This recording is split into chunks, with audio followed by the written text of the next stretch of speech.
All right, students, I'm going to make a screencast for this part of the prologue called The Flag for you, so that we don't get too far behind with The Book Thief.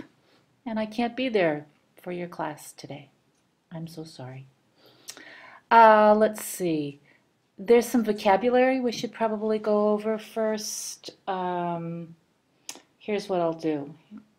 The words that you might not know. One is hopscotch. Hopscotch is a game, maybe know this. Hopscotch is where you draw these squares on the sidewalk using chalk and you jump, and it's a fun game that kids like to play all over. So that was one word I came across. Another was septic, a little reference later on in the chapter. And septic means poisonous. I'll try to remember to write both of those on the board for you. So let's get started. I'll read and we'll stop every now and then and talk about things. The flag. The last time I saw her was red. The sky was like soup, boiling and stirring. In some places it was burned.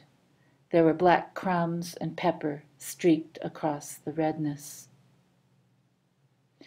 That's the passage, students, that made me think about your opening today. I hope you can see that.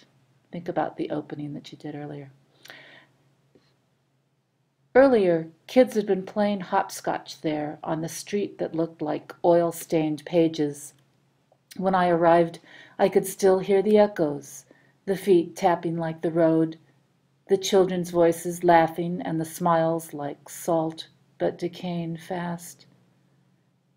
Then bombs. This time everything was too late. The sirens, the cuckoo shrieks in the radio, all too late. Students, did you hear the contrast in that language? Think of that. He's talking about children and their voices and their smiles, and you can see them playing hopscotch, and then suddenly there are the bombs. There's great contrast in that writing. Within minutes, mounds of concrete and earth were stacked and piled. The streets were ruptured veins. Blood streamed till it was dried on the road, and the bodies were stuck there like driftwood after the flood. Let's stop there just a minute. I want you to think about this as we've been going over these figurative language terms in the last few weeks. Think about this again. Let's highlight this, see if this will work for you. Within minutes, mounds of concrete and earth were stacked and piled. The streets were ruptured veins. Blood streamed.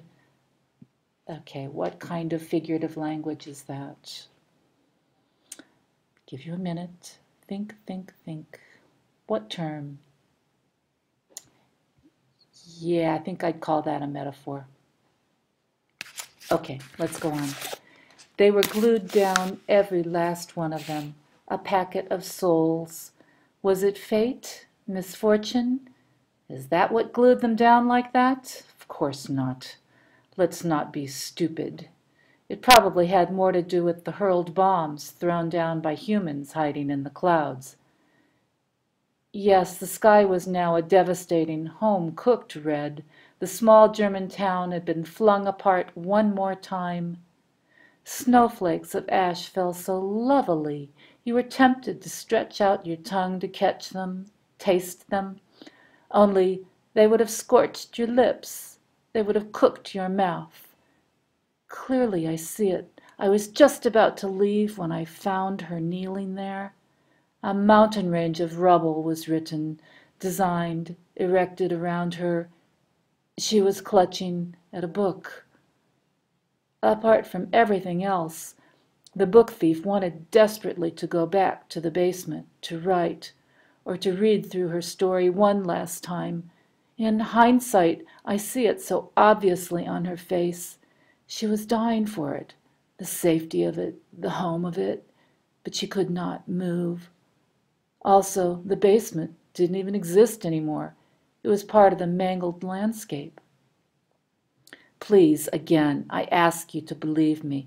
I wanted to stop, to crouch down. I wanted to say, I'm sorry, child, but that is not allowed. I did not crouch down. I did not speak. Instead, I watched her a while. When she was able to move, I followed her.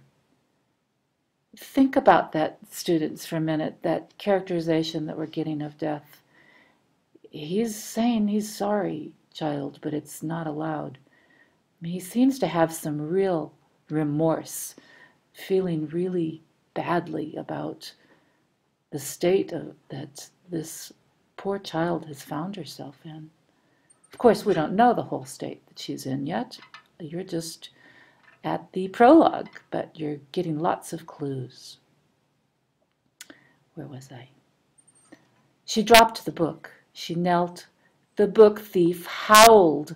Her book was stepped on several times as the cleanup began, and although orders were given only to clear the mess of concrete, the girl's most precious item was thrown aboard a garbage truck, at which point I was compelled. I climbed aboard and took it in my hand, not realizing that would keep it and view it several thousand times over the years. I would watch the places where we intersect and marvel at what the girl saw and how she survived. That is the best I can do. Watch it fall into line with everything else I spectated during that time. When I recollect her, I see a long list of colors, but it's the three in which I saw her in the flesh that resonate the most. Sometimes I manage to float far above those three moments. I hang suspended until a septic truth bleeds toward clarity. That's when I see them formulate, the colors, red, white, and black. Notice this black, students, it's the swastika of the Nazis. They fall on top of each other, the scribbled signature black onto the blinding global white, onto the thick, soupy red. Yes, often I am reminded of her, and in one of my vast array of pockets, I have kept her story to retell.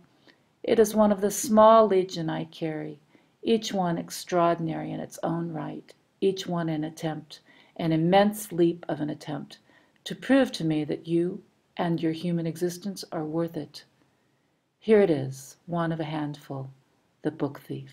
If you feel like it, come with me. I will tell you a story. I'll show you something. Okay, students, that's our introduction to death. Why do you think he keeps those stories? What do you think his feelings are about humans and what he's witnessed so far? Think about that, reread it in your book. That's going to be part of what your blogging will be today. Okay, that's all.